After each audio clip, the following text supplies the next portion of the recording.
सूरज के जीवन का एक ही फंडा था कि मेहनत तो गधा भी करता है, घर बैठे जो कमाए समझदार वही होता है। इसीलिए उसने कभी नौकरी ही नहीं ढूंढी। इस बात से हालांकि उसकी पत्नी शिखा बिल्कुल भी अग्री नहीं करती थी, पर फिर भी सूरज को समझाना बेकार था। टीवी में कैसे बनोगे करोड़पति का ऐड देखकर उसे लगा कि बस अब तो घर बैठे ही वो करोड़पति बन सकता है, और उसके पीछे उसने अपने सारे सोर्सेस एक्टिव कर दिए। 2 हफ्ते में उसके कलीग के साले के पड़ोसी के बेटे का सोर्स निकलता है जो कि उसे शो में पहुंचा सकता है, और सूरज उससे मिलने चला जाता है। अच्छा, तो हमें मुकेश जी बता रहे थे कि आप हमें शो में पहुंचा सकते हैं। हाँ, उसमें कोई तकलीफ नहीं है। मैं कल अगर कोशिश करूँ तो इसी महीने में आपका नंबर आ जाएगा। अरे ये तो बहुत बढ़िया हो गया। अच्छा, वो सिलेबस और क्वेश्चन पेपर का कोई जुगाड़ है क्या? हैं? उसका तो कोई जुगाड़ नहीं है।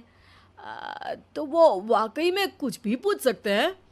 हाँ, वो तो बच्चन जी पर है, जो पढ़ते हैं वो पूछ लेते हैं। पहली कोशिश फेल होने पर अब सूरज के सामने एक बहुत बड़ा सवाल था कि आखिर जवाब कहाँ से लाए।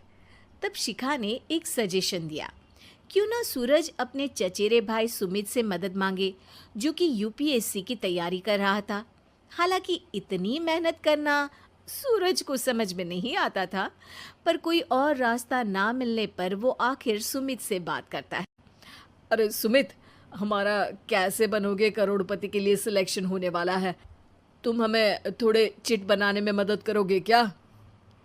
अरे भैया, चिट बनाए तो सालों हो गए, उसमें हमारा एक्सपर्टीज नहीं है, बल्कि आप बोलो तो हम आपकी पढ़ने में ज़रूर मदद कर सकते हैं।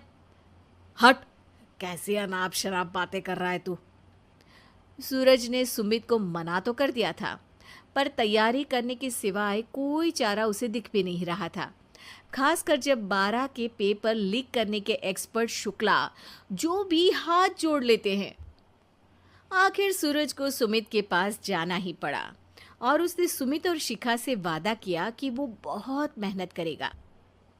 1 महीने की तैयारी के बाद फाइनल हुआ कि शो से 1 हफ्ते पहले एक ट्रायल खेला जाएगा, जहां पर सारे रिश्तेदार ऑडियंस की जगह पर होंगे और शिखा सवाल पूछेगी। दूर दराज से भी रिश्तेदार आकर हाजिर हो गए देखने कि आखिर कैसे बनेगा सुमित करोड़पति।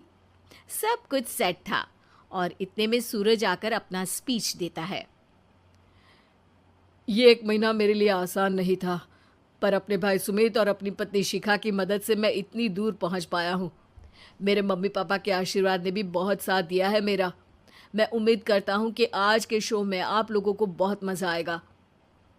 साक्षी पहला सवाल पूछती है और पूरे कमरे में सन्नाटा छा जाता है। इंडिया में कितने स्टेट्स हैं? 3, सॉलिड, लिक्विड और गैस। अरे रुकिए, तो ऑप्शंस तो देने दीजिए। इतने में 5वीं कक्षा का चिंटू बोल उठता है। अरे क्या मामा, आप तो पहले सवाल पर ही आउट हो गए। अरे बेटा, पहला सवाल तो ट्रायल होता है ना। अरे तुम अब देखना। देखने जैसी बात तो थी ही। सूरज को इतना शांत किसी ने नहीं देखा था। कभी कभी तो लगता था मानो सूरज आंख खोलकर ही सो गया हो। मामा जल्दी करो प्लीज, कल सुबह पनवेल भी तो निकलना है। अरे हट, कंसंट्रेट करने दे मुझे।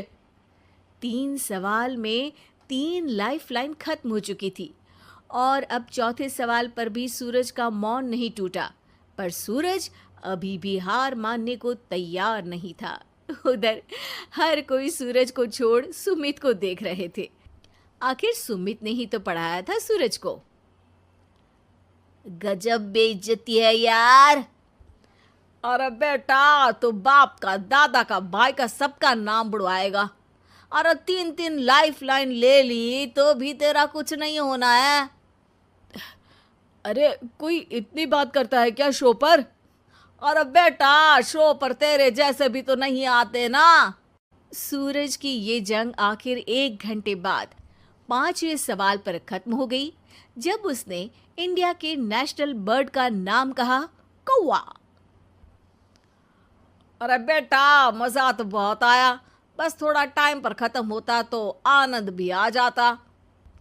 ताने बारिश की बूंदों की तरह बरस रहे थे और सूरज को भी समझ आ रहा था कि ये करोड़पति बनना शायद उसके बस के बाहर की बात है।